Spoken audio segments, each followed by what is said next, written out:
This next topic, though, is something that you brought up, right before the show started, and I think it's an interesting one, and it's about alternative hip hop, the new wave of hip hop. Um, the more I would call it, um, whatever is trendy right now in hip hop, and what I mean by that is, people who are making music that is not boom bap. I think us as old people, damn, did I really just loop You us as said old us people? as old people. God Jeez, damn, that's not, you came for both bro, our lives for no bro. That's reason. that's not even what I meant though. Damn, I don't Damn. look old. Look, man, I got a I hairline. My look. You hairline got looks you good. have a. I see grays in your beard. Look. That's not gray. That's light. That's light. Wait, light or lice? Which one? Like both. So no, I didn't mean it like that. But I'm just talking about like the old folks in hip hop who want to hear more of the traditional, rap, like Betty the Butcher as a core example, and how we're not really getting people like Benny the Butcher all of the time. Sometimes we're getting people like the Kid Leroy. Sometimes we're getting people like Juice World who are able to rap, but it's a different style. So I want you to kind of kick this off though, because I do believe that we are entering into we are in a new age of hip hop that people just need to get used to if you haven't already. Yeah. Um, I want to give you credit, right? I know you always give me credit for what I said about Drake. I want to give you credit for what you said about Juice World. You have been an advocate about giving Juice World his flowers, even when he was alive. Like how you were saying, this guy is one of the most talented artists out. And I also want to give, I can't remember exactly who. Thank you, man. By the way, thank you. I want to say it was G Herbo. I can't remember exactly who it was, but they said Juice World was. It was G Herbo. Was it G Herbo? You know what I'm about to say. He Juice said the World Biggie. was this generation's Biggie. When I first heard that, I was like, I don't know about that. Like that's a huge statement. But I think Juice World has ushered in a style of music, alternative hip hop music, that has slowly but surely been taking over radio stations, streaming services. Like it's a really a go-to genre that a lot of people are being successful in. I bring that up because right now, I believe on the Billboard charts, number one song, or one of the top 5 songs at least, is a song called Mood by 24K Golden and Ian Dior. Now, both of those people are not household names. They're not. But what they were able to do on that song was take alternative hip hop to the next level. I thought Machine Gun Kelly, right? He's another person that was doing alternative hip hop, a little bit more on the alternative side than hip hop, a little bit more on the rock side than hip hop. But he was able to create a successful body of work just a couple weeks ago using alternative hip hop. And to me, it just goes back to the whole Juice World, his music, into where he ushered in alternative hip hop in a way that was fearless, daring, like, and even just unfortunately him incorporating drugs and just the sad boy elements into it, I think really has taken this alternative hip hop to the next level. Matter of fact, there's a song that they're playing by Juice World a lot. Like you hear it on commercials and things like that. I think you know what I'm talking about with I can't something in the sun. Dun, dun, dun, dun, dun, dun, dun, everybody dun, dun. It's probably a horrible rendition. You talking about the one with Trippie Redd? What song? I think I want to say it's Marshmello and Juice World. I want to say it's that song. Marshmello and Juice World, but they're playing it a lot. And to me, it's like the epitome. The fact that he's still getting major radio play on all stations says a lot. And so I just wanted to highlight that, man. Like what do you think? Do you think that this is the new trap music, alternative hip hop? And if so, like, are you feeling it? Like how do you feel about it?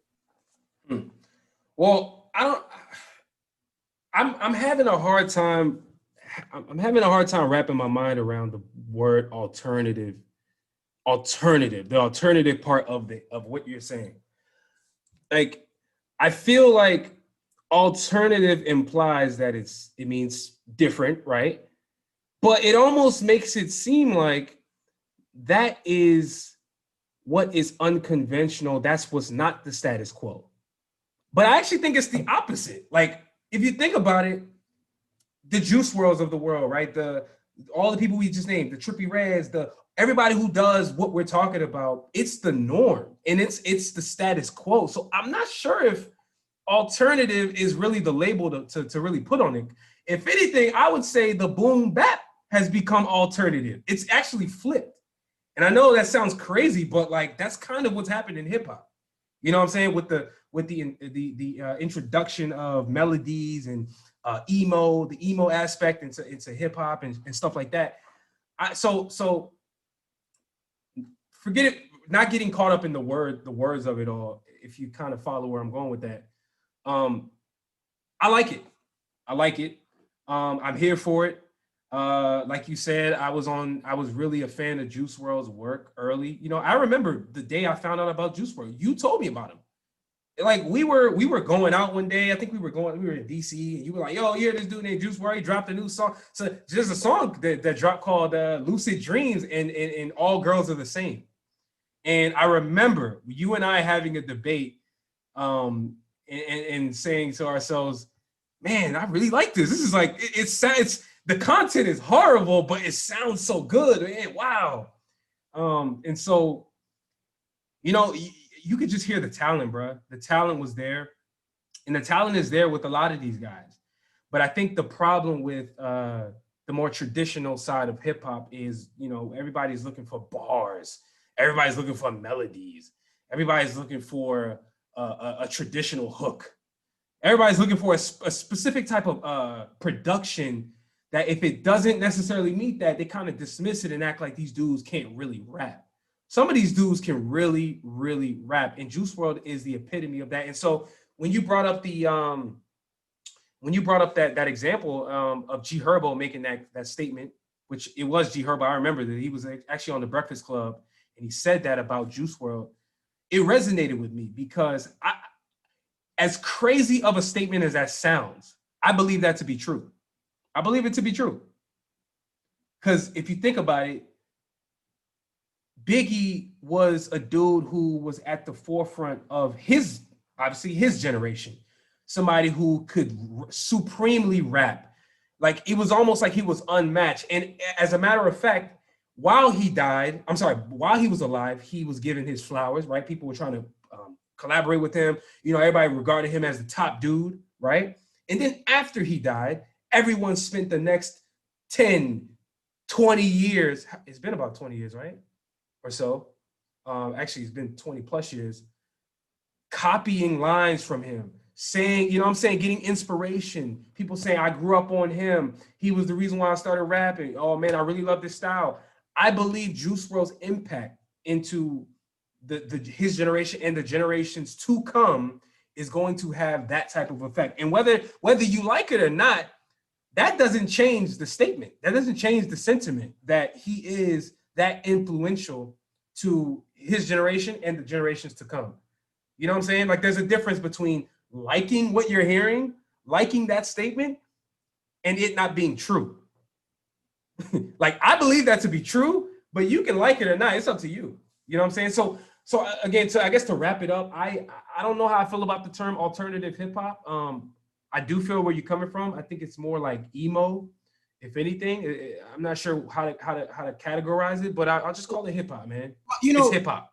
There's this weird thing that we do as Americans where we take words just morph into like a different meaning. Like, they start off as a certain meaning and then they just morph into something else. Like pop, yeah. Right? Initially pop meant popular music. It has morphed into a specific sound.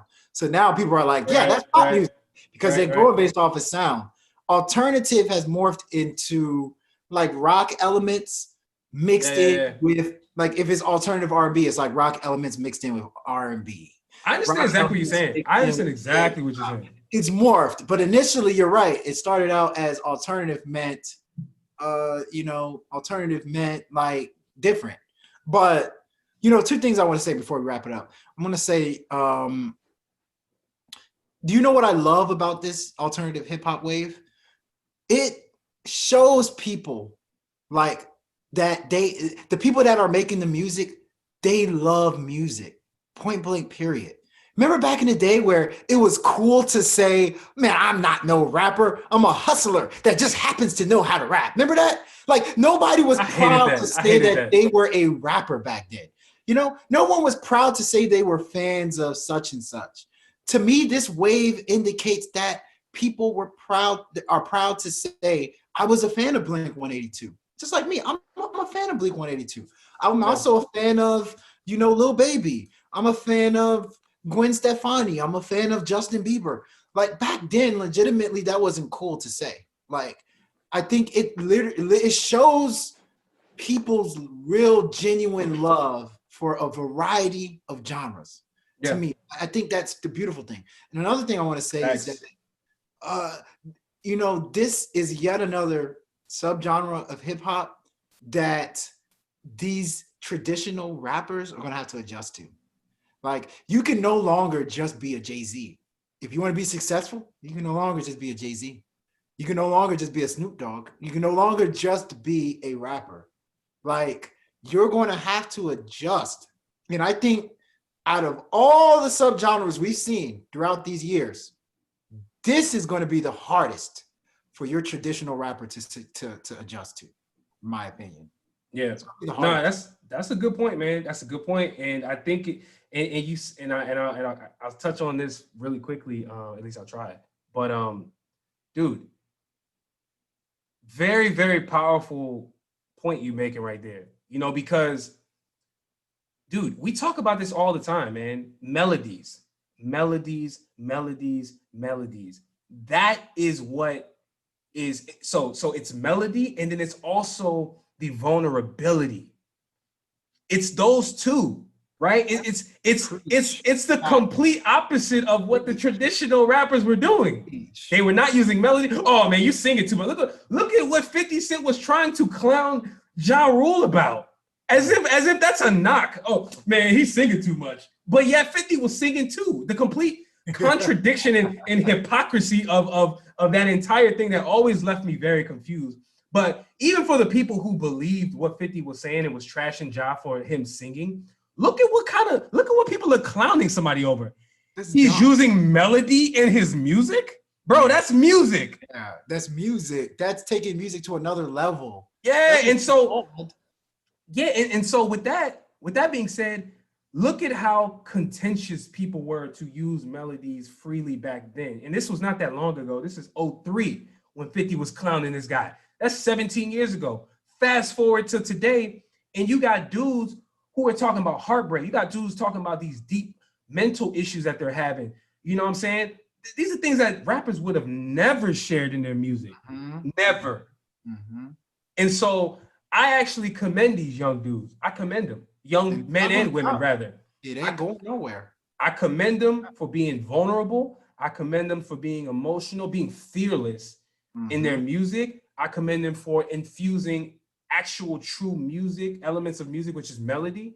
Bro, this, to me, I believe this is where hip hop should be.